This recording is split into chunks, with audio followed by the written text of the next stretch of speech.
we called ourselves Christians, and we went to church every Sunday, and my 2 younger sisters and I attended a private Christian school.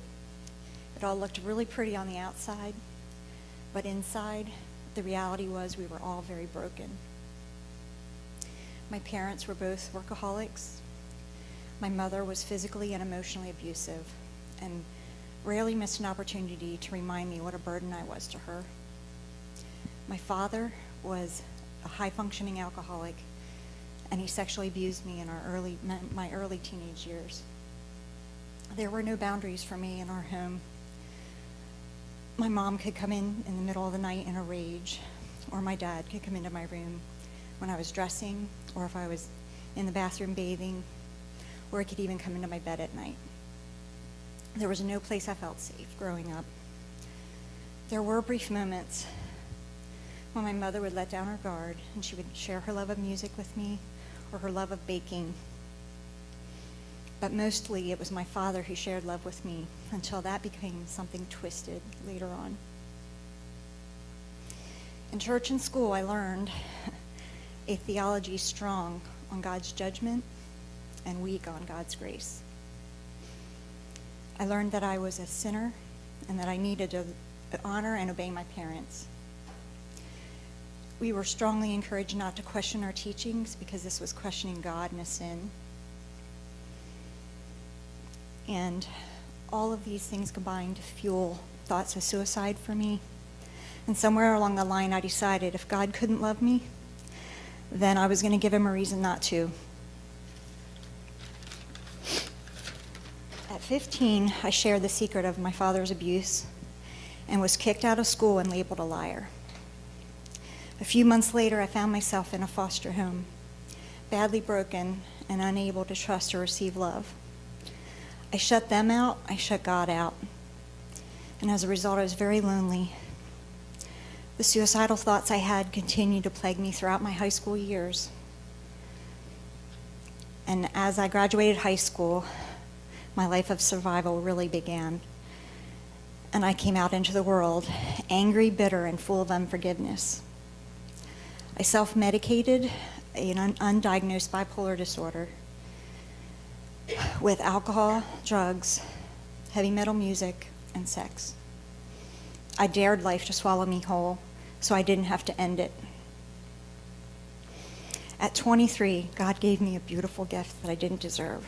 My daughter Asia was born. Suddenly, life became about something more than just me and my pain. Unfortunately, the relationship with her father ended shortly after, and I found myself alone again. But a few years later, at the age of 26, I met and married my husband, Rick. Another gift from God. He was a calming presence in my life, but it wasn't enough to calm the rage inside of me. I spent the early years of our marriage trying desperately to hold on and clamp down the pain, and this took a toll on my physical health, my emotional health, my marriage, and my family. At the age of 34, my cousin Brian, who I looked up to, the strong one, committed suicide. It was then I realized I needed God, or I was going to die. God was waiting there with open arms for me to bring me lovingly through healing. He used different people in my life at that time, and traditional and non-traditional counseling. And by the age of 40, the depression and the suicidal thoughts were gone forever. In 2009, Rick lost his job, we lost our home, and we declared bankruptcy. Asia was on her way to a promising career in the Navy, so we decided to come to Florida. We reconnected with an old friend, Bethany Nauman, who invited us to a new church called Renaissance Church at the movies.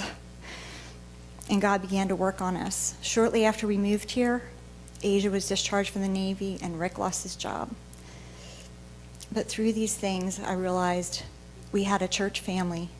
I knew God's love through this church, and an acceptance and a transparency I'd never experienced before at church. Over the next few years, God brought Rick to salvation, Asia into YWAM, and he led me into Celebrate Recovery, where he gave me a promise through Joel 2:25. I will redeem the years the locusts have eaten. He told me he would redeem the years that were stolen from me and the years that I had thrown away in anger and unforgiveness. He gave me the power to forgive my family, and he restored my father and my 2 younger sisters to me, and I do believe my mother will be restored to me one day. After Celebrate Recovery, I felt led to write and publish my testimony. And I did this very quickly. I was challenged to do that in 90 days. And I was ready to rush out and share the light that God had given me and the restoration, but God wasn't ready yet. Over the next 4 years, he led me through different programs and through mentors like Nate Evans, and led me through, taught me how to be more compassionate, more loving, what a relationship with God really was about, and how to love on others. And also, he brought me through physical healing at that time through working with Nate. He was telling me I needed to get ready, and I wasn't sure what that was for. Well, last month, I kind of finally realized what that was for. Asia and I went to Texas. We visited the YWAM base there, because she was thinking about serving again. But while we were there, I felt a strong call by God to attend the Crossroads DTS in January. And I believe from there, he will lead me. I will be going to the School of Counseling and be equipped to help the people that were like me, that are broken, that are lost, that are angry and disillusioned.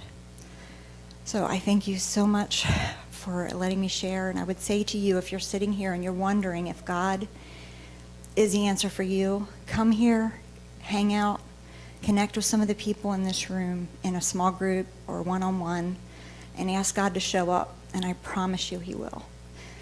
If anybody would like to hear more of my testimony, I do have my book for sale out in the lobby. I will use the proceeds to help me to get to DTS in January, and I would love to connect with anybody who would like to know where to start. Thank you so much for letting me share.